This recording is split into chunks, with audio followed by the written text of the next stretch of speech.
I think you exemplify Yeah. a father, whether that's of your own child, your pupils in the classroom, or this little punk football player that now has become your son-in-law that you loved as a father when his father just wasn't capable of being there due to his health, right? This being an episode a day after Father's Day, what is your message to like fathers? What is your message to dads that are out there right now, regardless of their situation that they're in? And for fathers, that are raising kids, one of the most important things they can have, that they can hear from you, is how much you love them. Let them know every day. Anybody you have a relationship with, tell people you love them. Yeah. I had a good friend that did that with me one time. Good guy friend that came over and said, "I love you, brother." And I remember he just says, "There's nothing you can do in this life that's going to impress me. I just want to love you and just let you know how important you are." And I thought that is such an important thing that we've got to do for each other. Just let people know that we love them. And having That's good, man. a son-in-law that I love, and my other son-in-laws that I love, and our daughters, and my wonderful wife, is so important in all the other relationships we have. Let them know that you love them. Make a call sometimes.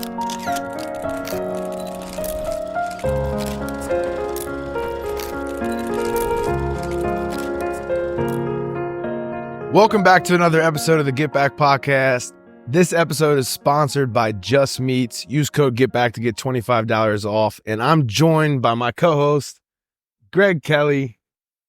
Another episode, man. Another episode where we have Father's Day. Man, For Father's all Day. the great fathers out there. So yeah, no, this is another special episode.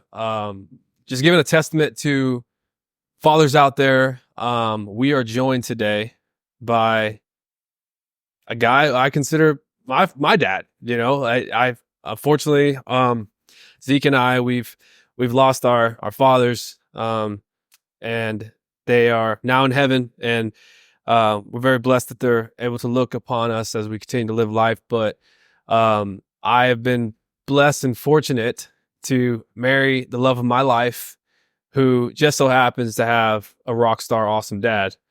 And so today, I mean, man, I just keep getting people that are really close to me in my life on this set. I mean, on this podcast, and it's something very special because it puts me in a very comfortable place, and it gets me to a point where I could really expound upon things that I normally don't necessarily share with people. But I am comfortable because I have family here now. And so we have David Anderson, my father in love, not in law. And so it's my wife, and we just had my wife a few episodes ago. And man, I tell you what, we got to learn a lot about this guy through his daughter. But today we're going to learn a lot about him through his own mouth. And so we have David Anderson on the Get Back Podcast. Happy Father's Day. Thank you. Happy Father's No, it's good to be here. It's good to be here. No, I can't tell you how awesome it is to see what you guys are doing and watching what you're doing to inspire others. It's definitely eye-opening when you hear some of the stories that we've heard, and just been so blessed to hear all the cool things that are happening, but yet especially overcoming challenging things. And, that's such a important part of everything we do in life. And so, no, I'm happy to be here. Great to be with you guys, hanging out, especially meeting you, Zeke, and seeing what's going on in your life. And then Greg, you have been a true blessing to our family. And I couldn't be more happy with you as a son-in-law, and then also to give a shout out to our other son-in-laws. I'm so blessed to have those with our girls as well. And so anyway, I'm happy to be hanging out with you guys today. David, I appreciate you coming. And it's funny because the first time I met you, you walked in for just a brief minute. And as soon as you left, I told Greg, I was like, he reminds me of my dad. And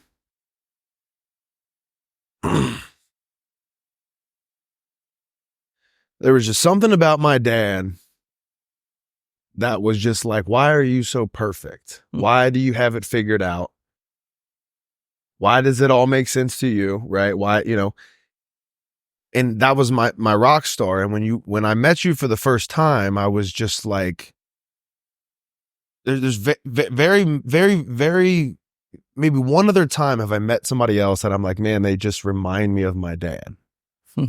And when I met you, I was just like, man, Greg, you're so lucky, dude. You're so lucky to have a father-in-law who just gets it, right? He does the deal. He does it, and it's an honor to have you on the show. And I'm curious to just know more about how you became coach, right? And how you got into teaching leaders, because you teaching leaders makes sense in terms of when I meet you, who you are, right? Just natural. I'm drawn towards you. You're a leader. What you want, I have. Like that's how I look at you, right? And so how did you become coach? Well, go back into time. I actually met my wife in college. I was a college quarterback. She was a dancer, and we were going into the teaching profession. And I remember actually when I was taking my college classes, I was going to be a business guy. And then I saw these guys doing like badminton and football classes. And I go, I would rather do something like that because I love sports. And so I got involved as, going into the teaching field and coaching. And then we stumbled on a school in Leander in 1986 and never thought we'd be there for 30 years, now 30 plus years since we were retired. Where are you originally from? Louisiana. Oh, really? So Louisiana, whole different culture there. Yeah. Different, Fontenot and, LaFleur's. Thibodeau. That's a normal, Thibodeau's, that's normal names. But, a great culture. But we were so blessed to stumble on Leander. And then when we got there, I was coaching football and basketball and stuff. And my wife got into the dance world, no children at the time. And thought we'd be there for a year or two. And the next thing we knew, when we had Evan, our oldest daughter, I decided to get into the golf world. And when we got into the golf world, it basically, coaching golf, it actually kept us in one place. And so, it was just a great place to raise a family. Did not know what was going to be heading, in the future, what we were going to deal with. Sure. But none of us do. Yeah. And that's what life brings us when we're in life, living life. But the great thing is that we started building relationships. And the one thing I've learned about, anything we do in life, the most important thing that we have is each other. The Lord teaches us about that. It's so important, to, not just, to love one another, but also to invest in each other. And the more we invested, the more we grew. And I tell you, I learned a lot from my wife. My wife is an amazing gal, and I see her still continually growing. And so it's been a great place to be. And now we have a dance studio. But coaching was a big part of my life for many years. Yes. That's and awesome. I almost had you in my leadership class, but you probably got a better leadership class, believe it or not, in what you went through. Oh yeah, down the road. No, I tell Gabriel all the time. I'm like, because we talk about people like Jake Bryden and Mike LaPaglia and all these men that are monumental to my life, and they all give tons of credit to you and the things they've learned. And David is the type of guy in our hometown of Leander, Cedar Park, Texas, that if he would run for mayor, he would win, just because of the reputation of the men that stayed in that hometown when they were in your class in high school. They all recognize him when he goes to Costco, to the gas station, or whatever. He gets, Coach, what's going on? And it's amazing. I can only imagine just understanding every time that somebody comes up to me and shakes my hand, how are you doing? And just knowing that, wow, I poured into their lives, and what does that mean to you? Well, I'll be honest with you. The one thing I will say about the people that I got to teach, you feel like you're being the one that's inspiring, but they inspired me to be who I am because of many of them with their stories and the things that they've been through. But like Jake and Michael and so many others that we don't have time to name, that's what it comes down to, is that relationship of just getting to know people, and then also just learning from each other. And I tell you, the leadership class taught me so much about people, because one of the things that I learned most importantly is that we all have different walks. We all see the world differently. But the one thing that we all have in common is that everyone wants to feel loved. They want to feel significance, and they want to feel important. Mm-hmm. And when we understand who we are, especially, I'll be honest with you, my strength comes from my relationship with God. It helps me to understand that the more I invest in others, the more I let people know that they matter, the more I'm going to grow as a person. And what was so cool is I saw a lot of our kids in our leadership class, they basically, found a direction that was helpful to them. And it's a choice. Life is a choice. You can choose whatever you want in life.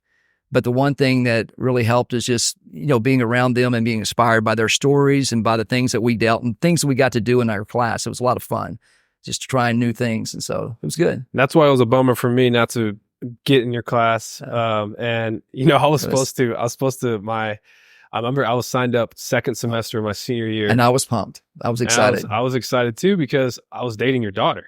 And I was just like, I'm trying to win over this guy, right? So I'm going to go in there and I'm going to show him that I'm here to learn from him. I'm here to grow closer to him. And next thing you know, my life gets derailed before that year even started. Yeah.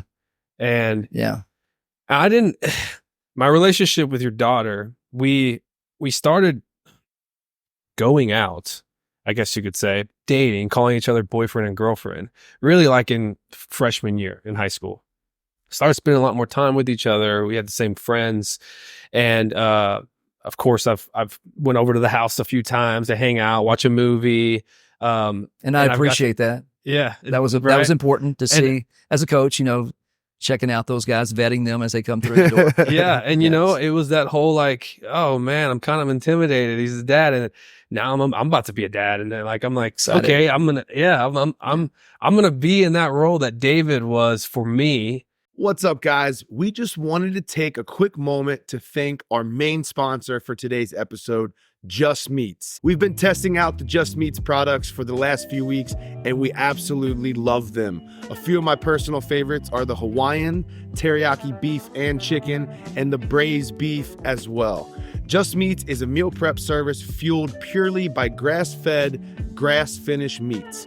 Every Just Meats product comes with a pound of meat prepped and ready to go. Each Just Meats products comes with 4 servings. Every serving is 30 grams of protein or more. The ingredients are extremely clean and allergy friendly. And Just Meats offers a variety of chicken, pork, and beef products and has over 15 different flavor options to choose from. And not to mention, they come out with a subscriber exclusive flavor each month, and the raspberry barbecue chicken was incredible.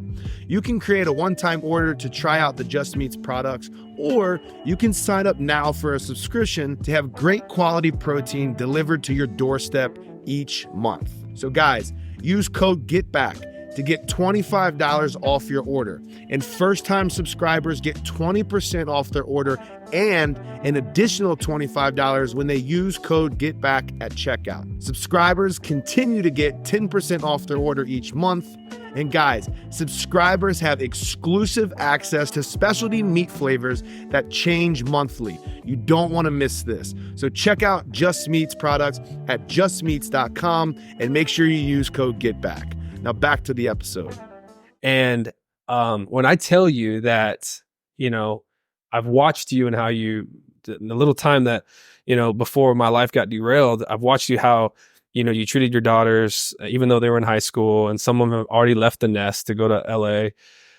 Just how you treated Gabrielle and the way you talked to her and how Gabrielle is. I mean, her morals and her values of how she sees womanhood and loyalty, and these are things that are taught in a household that are standards and that need to be met. Yes. And so I look at Gabrielle and I say, wow, they're just spitting reflections of her parents. Sure. And so I was really excited to kind of win you over, and so it never really got to happen. And, I remember the specific time Gabrielle had mentioned it, and I want to talk about this because I still relive this in my head sometimes. Whenever I was accused, right? Aside from Marlon, my brother, he was the first responder on the scene, right, when I got accused. But I wasn't even in your class yet. I didn't really get to grow a relationship with you and build a rapport. But like immediately, the first man, because my dad had been in the hospital already, right. He's suffering, so I didn't have a father there. The first person I looked to go and just get guidance on what I need to do next, or just tell somebody that I'm going through this fresh couple days after I'm accused, before I could even tell Gabriel what I'm going through, I immediately, off the top of my head, say, I need to go talk to David. And I don't know why I was thinking these things, because the last thing I want is for you To know. what I'm going through, and for you to say, oh my gosh, who is my daughter dating? Yeah. You know? But it's funny because Gabriel said on the episode, if you haven't watched it, go and watch it. It's an amazing episode. But she said, that's what made me fall in love with you even more. Right? Yeah. So I want to know, what was your initial thought, right? Because here this is, like, I'm a dad. I have a daughter. Mm-hmm. That boyfriend's going to have to win me over, like, seriously win me over. And he's going to really have to win me over for me to, like, go and fight for him. So, like, what was your initial thought when Greg calls you and he tells you what's happening? Well, actually, he didn't call me. He actually came to our door. Oh, wow. He walked in, and it was Shama and your mom and you. And I remember us sitting down. One thing, for one, is, I always want the best for my daughter. But one of the things about Greg is I was learning and growing more in his character. And one of the things I want to speak about characters, it's so important that character it will protect you, or it will expose you in time. That's right. It's going to expose you if you're not the character that you. And one of the things that I saw in Greg, just, in his walk, and he's learning, he's a growing young man. He had, 4 other brothers, great dad, great mom. But he had quality character. He had great character. So one of the things is when you walk through the door to tell me this, first of all, I'll be honest, I didn't have words to really respond. But one of the things that also speaks highly about what you did, and this is called accountability, is you walked in the door face to face and you told me, hey, this is what I'm being accused of. And I don't know if you remember, but I asked you questions like, well, were you walking through the house and a towel fell off or something? I mean, what? No, nothing happened. I promise, nothing happened. And when you told me that, my heart would say, I'm sticking with you, and we're gonna go fight this, and however we can. But I actually thought, like probably you thought, is that in time they're gonna understand when they sit down and talk to you, they're gonna find out, hey, he didn't do it, and so this is just gonna be something that's gonna pass. Yeah, but it didn't pass. No. And here's another thing that's ironic. About a month before that happened, in our leadership class, we do what we call life stories, where kids get up and they share about what they went through in life. In life, we have different chapters. You just think of your age. When I was 3 years old, I was actually, doing this, or 4 years old, 5 years old. And so what they do is they get up and share their life stories. And many times they got up to share their life stories, and we built a lot of trust before we shared life stories. We had trust in each other. That's important too in a relationship. And they would share stories, and some of them would break down in tears. The first time that ever happened, I didn't know how to respond. And then it hit me. And I just told the class, I said, guys, this is the biggest compliment all of us can have. This person trusts us enough to share how they've been hurt. And all we need to do all we did was just sit there for a second. And then all of a sudden, what really made me so happy is that one little girl got up and she went up and hugged that girl, and a line formed, and they hugged that person.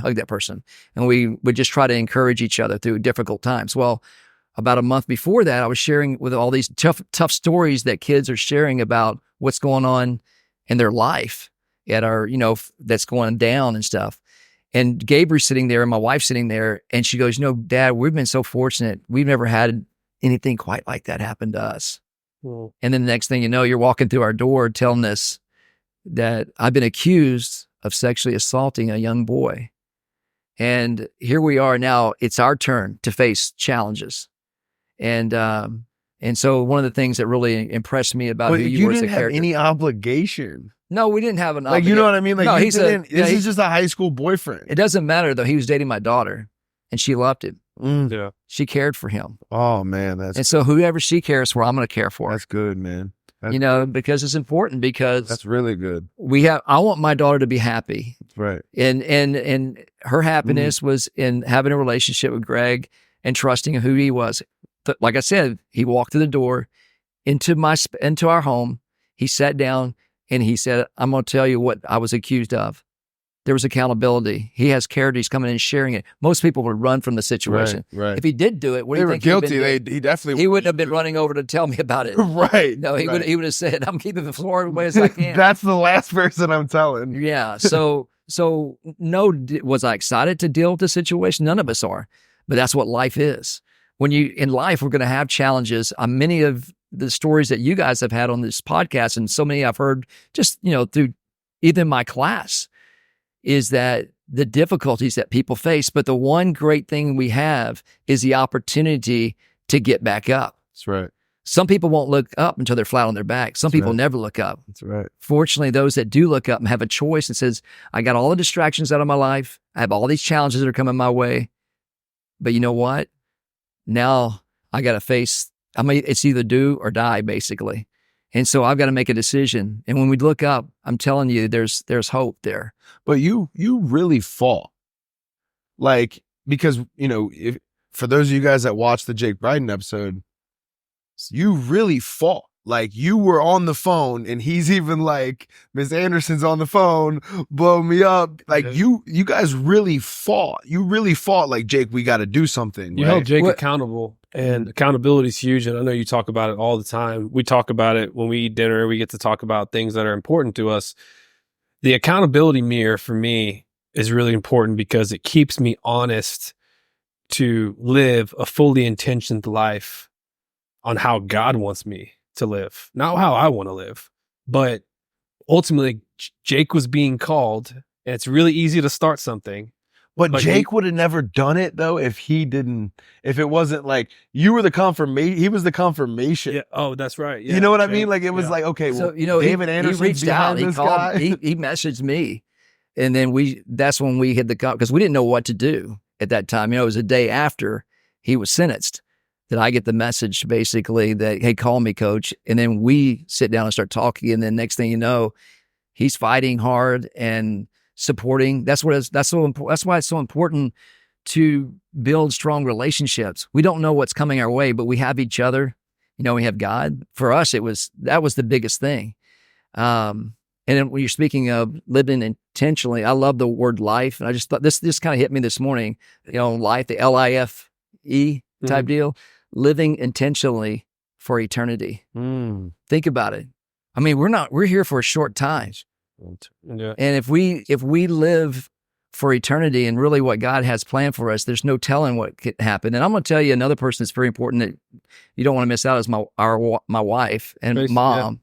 She's an amazing woman that's helped us grow in every area and the way she loves her girls. But I'm telling you, when Jay came in, started fighting, and then we got a game plan. That night, basically, the day he called me and we started talking, he said, Coach, don't worry, we're going to do a rally tonight at Leander High School. And about 400 or 500 people showed up. And that was where the Fight for GK was born. And it was basically from a relationship. And then him knowing who I am and me knowing who he is, and then us going and fighting for a young man that doesn't have a voice, and we could be his voice during that difficult time. So, we're going to have tough times that come our way, but the cool thing is that we can be encouraged through each other and getting distractions out of the way. Sometimes, like I said, life is full of distractions, and when that's in our way, we don't really see our true purpose and what God has planned for us. And so, when everything is when you have a difficulty that happens in your life where you feel troubled waters, where you don't feel like, hey, there's no way, I can't find any hope in this. As soon as we be still and we look up, and I'm going to be honest with you, that was the toughest time. I'm talking on, but I think back at the day that you were, that moment when they said you're guilty. Yeah. And so let's go there. Okay. So I will. I want to know that. Cause you're fighting. Yeah. And not only that, but your daughter, bro, is broken. Like she's broken to pieces. We're all broken, but for her, it's unbelievable. I remember you were saying you just saw her sitting. Yeah. So the same couch that Greg sat on with me to tell me I have been accused of this, and I'm listening, and just like unbelievable. This is crazy. The same couch is the same couch that I was hugging my daughter the night of the, the conviction, basically. It said guilty. And I remember hugging her and just had my arms around her, and she's just like in knots. And I didn't have words really. All I could do was just hug her. But I do remember when I did get up from the couch and we start talking, this is the one thing that always comes back to mind, where it all started, basically, where we said, hey, it's time to move forward. I said, this is difficult, but the one thing we got to do is we got to look up and understand that God has a plan. And no matter what that plan is, we're going to trust in him, and we're just going to walk forward. And we're going to do whatever we can to, not only help Greg, help Gabriel, help just understand the justice system. How do you even encourage her in that moment? Because she's like, this dude I love that's going to go away for like 25 years. Like, okay, like at 17, 18 years old, like you're almost like you have to have somebody above you who's giving you the right advice that she was getting from parents like you that could give her what she needed to love him the way that he needed to love. He needed to be loved in that. Like that doesn't come from just an 18-year-old girl. Like it comes from you and your wife. Like that's the only place. Well, it comes also from our relationship with my wife and with each other. But the most important relationship is the relationship we have with God. That's right. And so at that moment, we have no other, for us, I didn't have the answer. I couldn't, cast the magic and make it go away. Yeah. The only thing on faith. Yeah, it was all on faith. It was just trusting. That's when we said, hey, we got to get our eyes up, understand that God has a plan. I didn't get into all that stuff, just saying we got to look up and we just got to move forward. And the more we did that, the more we got, I don't know if you call it steel, but the more you lean in to what God has for you, the more you start understanding. Your antennas basically grow, and you start understanding. How do you do that when you can't see the end? Because at this time, like you guys couldn't. There was no such thing as an exoneration at that point in time. One thing I could say from just seeing it from the outside looking in and being where we're at now, because you talk about not knowing the outcome, not knowing the end goal, not knowing if we're even going to bring Greg home. We don't know if we can fix this. Who fixes this? We don't know anything about the legal system. But I always think about the scripture as faith without works is dead. And as a man, it's very easy to try to find solutions. What do we need to do? What do we need to do? It's really easy to say, you know what? We need to find who can fix this and go attack it. Yeah. But one thing that a lot of men specifically, because how your daughter and how your family is going to react is what you choose to do, how you react to the situation. And I love that you said, I just got to look up right now. I just got to look up. I got to go to the source of everything that is the creator of this world. It's the author and it's the finisher of my faith. And I got to look up. But then right after you do that and you have your look up moment and you tell your family this, you immediately get on the phone and you start making calls. Faith without works is dead. Mm-hmm. So many people just say, I'm going to pray. But there's no work behind their prayer. So I think that is that's pretty amazing, because now we can be in the situations where we can sit on a couch and look back and know that all that work wasn't in vain. Yeah. The faith was not in vain. Yeah. And so, I mean, but it just I don't know. It just touches me because it's like you sparked it. Like you sparked it in the sense of like, we got to fight. We have to fight. We have to do this, and then who can we get involved to be the voice, right? It's just a miracle. No, it's a miracle. Like you become a best friend of mine. This doesn't happen. This is none of this is possible. Yeah. Like that's, to me, is just it's amazing. I think that's the perfect example of understanding. The more you lean in, Zeke, you've been leaning in lately. The more you lean in, the more you're going to understand what God has for you. I mean, he's going to show you things that you never knew about yourself. But the good thing is that you have a story to share to help others. And the more you share that story, the more people will be blessed. And the more you bless others, the more you're going to be blessed. Yeah. I think self-indulgence is the enemy. Beside, Satan wants to come and just take our lives and destroy them. But when we get self-indulged, full of ourselves, there is no, We're doing ourselves. yeah, there is nothing. There's who you're there to celebrate with. There's Right. nobody. Oh, The more you lean in, understand that God has something. The more you lean in, and you're getting selfless and say, "Hey, God, what do you have?" And then also people that you're dealing with. The more we do that for each other, the more we grow as in our relationships and our bonds. And the reason why, I'll be honest with you, we're so blessed. And the other thing we got to do is we need to we understand how blessed we are and how grateful we are for things. And the more we're about that, then the more we grow as well. Because in this situation, we didn't have the answers. No, yes, we're leaning in to hear what God has to say. But I can tell you what, there's a lot of people that came into our lives that were instrumental in helping us reach out to help Right. Greg through the situation. And also Gabriel, it had so many things. And I want to mention also Evan and Mackenzie, our other $2 and all the things that they've been so important in everything that we do. Yeah. So timeline speaking, I get convicted, and Gabriel is laying on that couch. When you call Jake and you start calling or talk to him, walk us through that whole situation. How did you guys gather up the troops?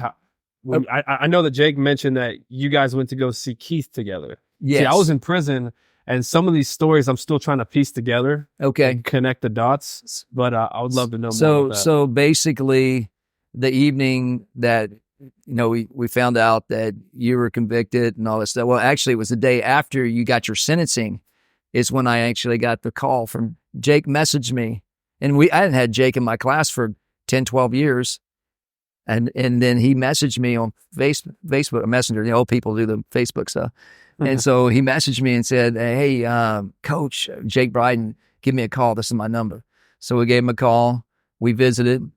And first thing he kind of said, "Hey, I was watching the news and I saw, look at this pedophile, Greg Kelly." And then he saw that I was there, and he's like, "Why is Coach there?"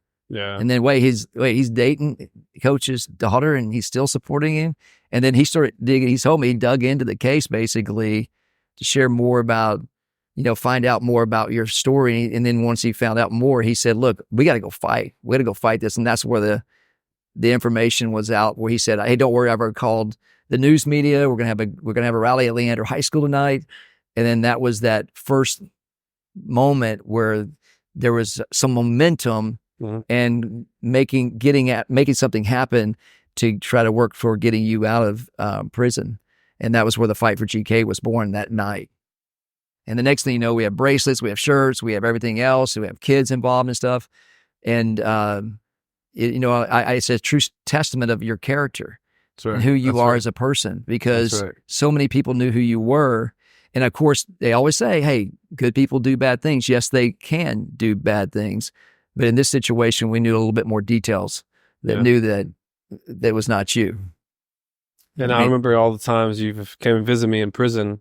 And I want to talk about kind of the storm outside of prison that you guys were going through, because I was going through my own storm of being in prison, having to deal with the violence and having to deal with the everyday prison life and adjustment. That's one thing I don't get to talk about a lot too. And I don't talk about a lot, but the adjusting for me.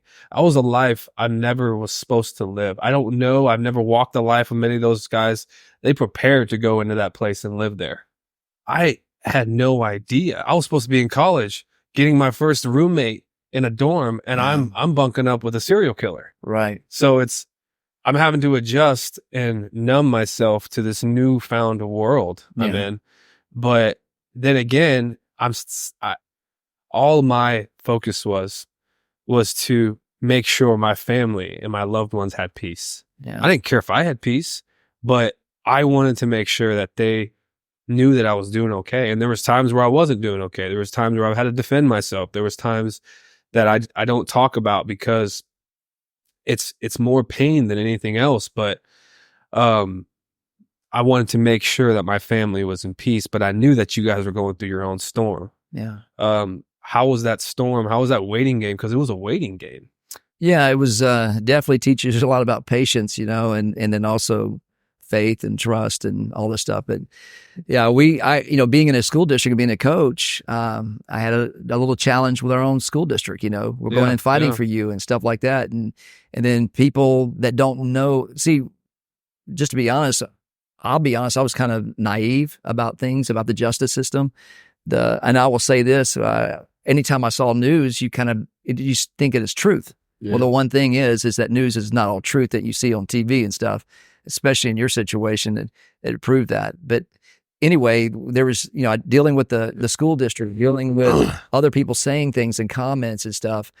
But you know what? There was no way that we were ever going to back down because we knew the truth and we're going to stand by it. Yeah. And no matter what happens to our reputation in that situation, we're going to make the stand and try to be your voice the best that we could. You know what I love about what you just said? We knew the truth. And that was the same truth that made me not take the 5 years probation. Yeah. I simply could not stand in front of everyone I love and say, I mean, people were like, oh, you're dumb. You should have taken it. You know how the system is. I'm like, well, let's go ahead and talk about that dynamic. I wouldn't be here right now, fully exonerated, fully free with a platform to go help others because this happens to everybody every single day. Maybe God calls people that can go through the fire, that can suffer and learn and fully adhere to him. Yeah.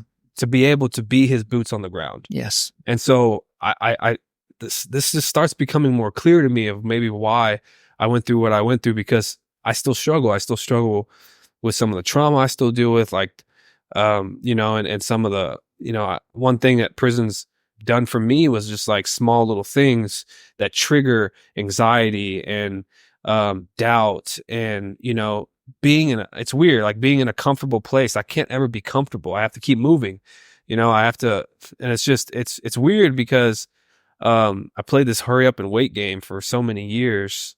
And so I'm still working through all of that. But when you stand on the truth and it, you can't just like, I can maybe understand that you didn't have it in you just to close this door, because the truth, and I can't close this door on this guy. Like, we can't stop now. And what I love about you and Jake and Tracy's and Mike LaPaglia's and even Jesse Mahan was involved. And like, I'm just spitting all these guys, and I'm sorry if I didn't mention you and you fought for me, but, and you know who you are. I mean, who you are that stepped up to the plate on my behalf and saved my life. And I'm very dearly thankful for it. But if you guys didn't have each other and the accountability of one another, right, then this vehicle will not keep moving to go and ultimately save my life and put me on this couch right now. right. And so when you operate in the truth, there is no going back. You have this peace and this humility within yourself to just cut off anything else that's BS that comes in, and you go and execute. And it took longer than what we expected, but yeah, it did. It executed. Well, it teaches a lot about, once we build on the rock, you might say, through our relationship with the Lord, it gives us a foundation. And again, hey, we all fall, off sometimes, but the biggest thing is as long as we're leaning in, we're seeking after him, he's going to give us an understanding that we don't understand. And a lot of times it doesn't come instantly, but at least he's going to give us the antennas to understand when people come into our life, we have discernment about who that person is, if they're there to help or they're not there to help, but also those relationships that we have built throughout the time. It's so important for us to have, so that when we go through difficult times, because I think once we're stripped of everything, you mentioned it a lot in prison, you're stripped of everything. You have no distractions. You basically have you, and that you were given a Bible, basically. And that's where you said, okay, what's here? Yeah. And you dug deep. And the more you dig and you start to understand, and then you I guess, open up your heart to what he has for you, the sky's the limit, and faith is a big, big thing. And that's all we had during that time when we were dealing with your situation. And so it taught us so much about each other. It taught us about how it is to be strong in him, but also going and visiting you too was such an encouraging times too, just to go hear what you had to say. When we would think we're going to lift you up, we'd walk out lifted up. What's amazing is that Gabriel was like, it was because of you, when you were in prison and got on fire for the word of God and got on fire for a relationship with Jesus, that her relationship really sparked. Yes. Because you fought and believed, her faith was strengthened because God had a plan for him, knew exactly where he was going to be and exactly what he was going to go through, and he was preparing him to be the man he is right now, so that your daughter could be the woman she is right now. And she said it flat out. Yeah. And to me, it's like, that is God working through you, just doing what he told you just to do it. And that was the reward, was that now you guys have a relationship with Jesus that is phenomenal. I mean, like, she flat out said, it's because of you, when you got on fire, that she got on fire. Yeah. You wouldn't have never got on fire had you probably not be sitting in that prison cell. Right.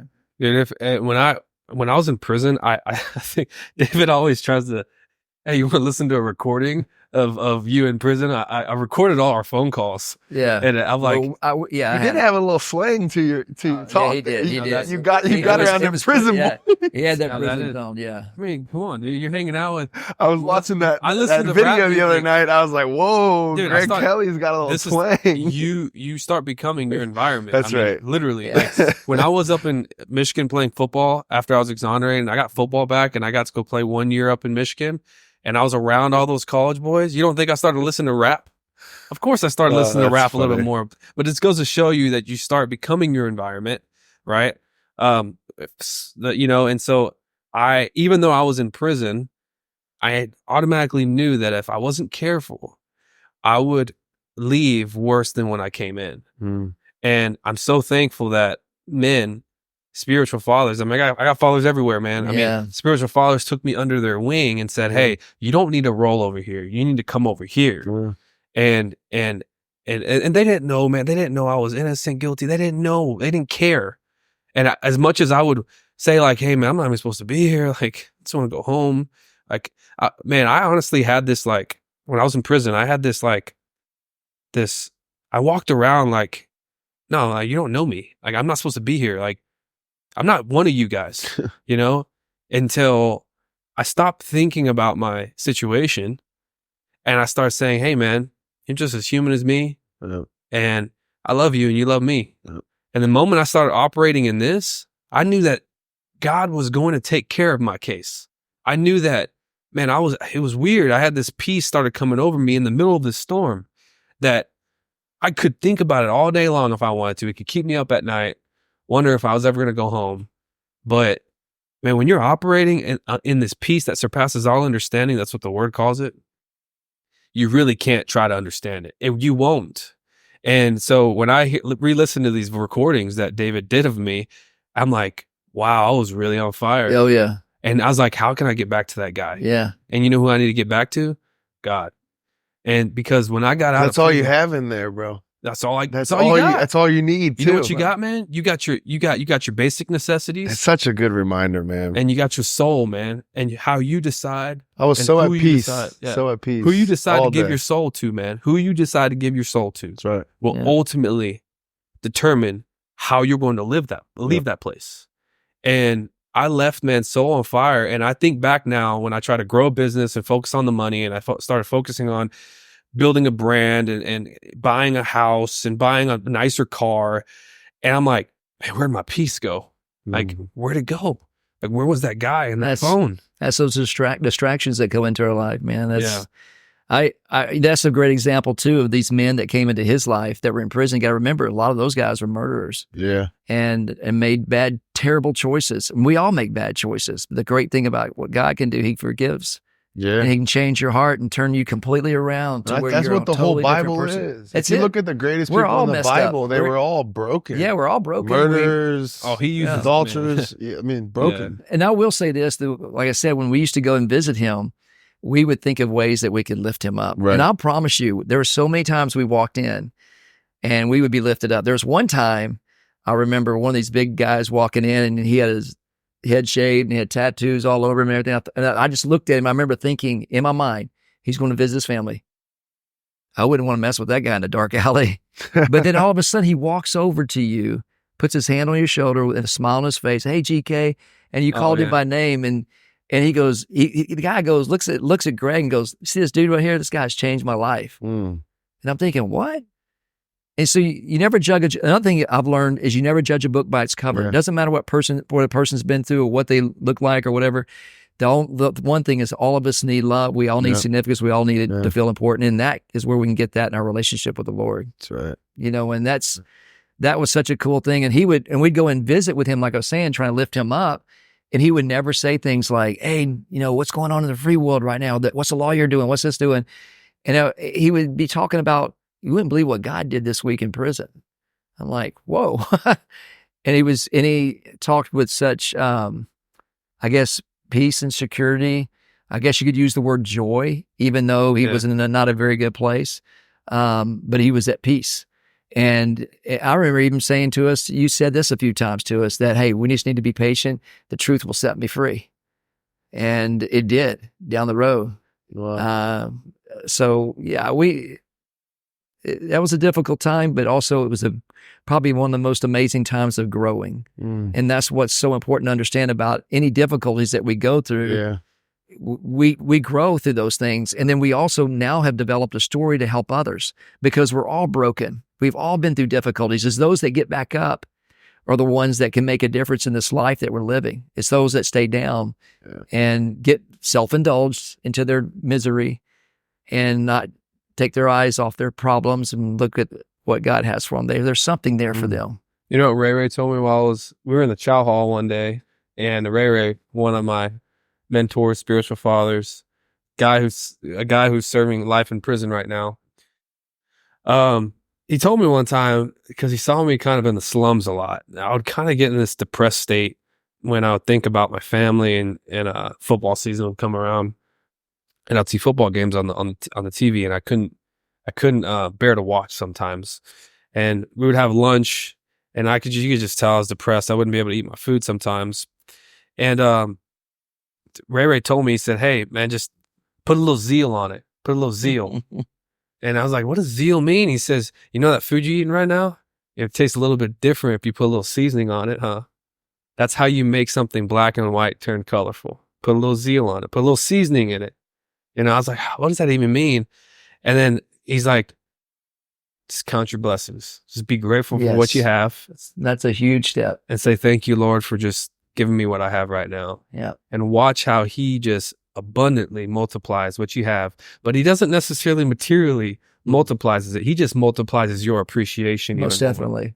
And now you stop thinking about the materialistic things that you have, like your clothes and your cars and your house, and you're appreciative for just what you have, and you start operating in a lens of purpose. Most definitely. And when you operate in that lens of purpose, any materialistic or possessions have to go to the wayside. Yeah. They're not there because those don't serve a purpose.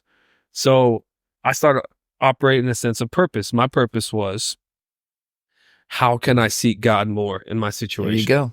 Because I've already tasted and seen, and I don't want to be in this place here anymore. Yeah.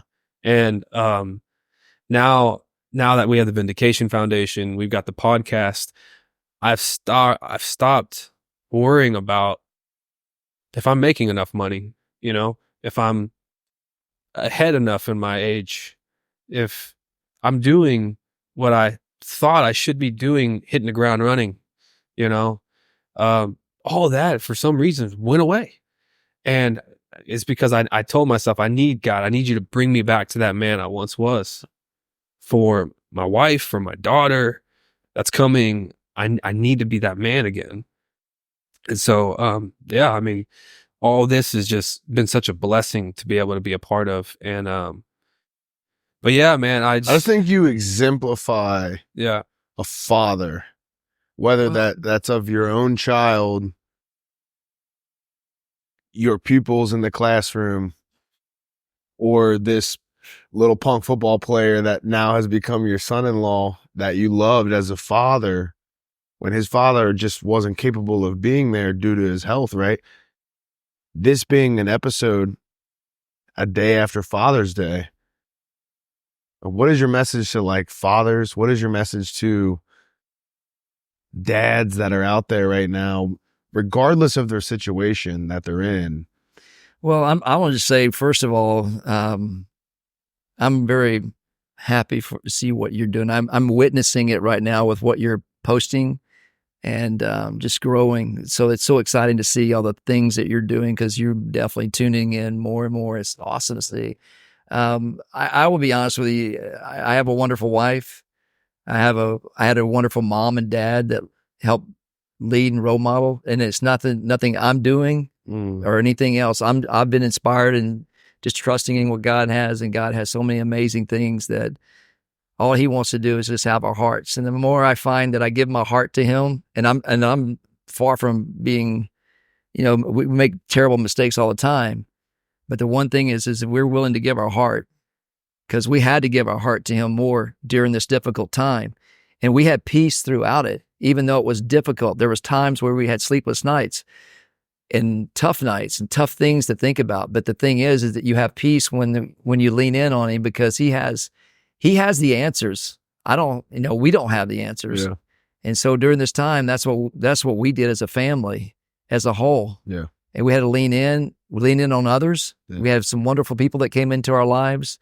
And for fathers, that are raising kids, one of the most important things they can have, that they can hear from you, is how much you love them. Let them know every day. Anybody you have a relationship with, tell people you love them. Yeah. I had a good friend that did that with me one time. Good guy friend that came over and said, "I love you, brother." And I remember he just says, "There's nothing you can do in this life that's going to impress me. I just want to love you and just let you know how important you are." And I thought that is such an important thing that we've got to do for each other. Just let people know that we love them. And having That's good, man. a son-in-law that I love, and my other son-in-laws that I love, and our daughters, and my wonderful wife is so important in all the other relationships we have. Let them know that you love them. Make a call sometimes. Well, happy Father's Day, brother. Yeah. Happy Father's Day, David. Enjoyed having you on this episode. I mean, it's good being it here. was good to hear it from you. And like I said, I haven't got to know you. Jacob, I'm jealous. Jacob's got to hang out with you and drink milkshakes with you. And yeah, he's pretty good athlete too, man. So I look forward to our milkshake, our milkshake together. But happy Father's Day. Thank you for coming on, and thank you for fighting this guy, because I got a best friend now that I would have never had, man. Well, we are blessed. We're blessed to have you in our lives. And again, another relationship is so important. That's right. Appreciate you. Thank you, David. Happy Father's Day. Love you, man. Thank you. Love you too. If you like this episode of the Get Back Podcast, like, subscribe, turn your notifications on, and use code GETBACK for $25 off of your next order. See you soon.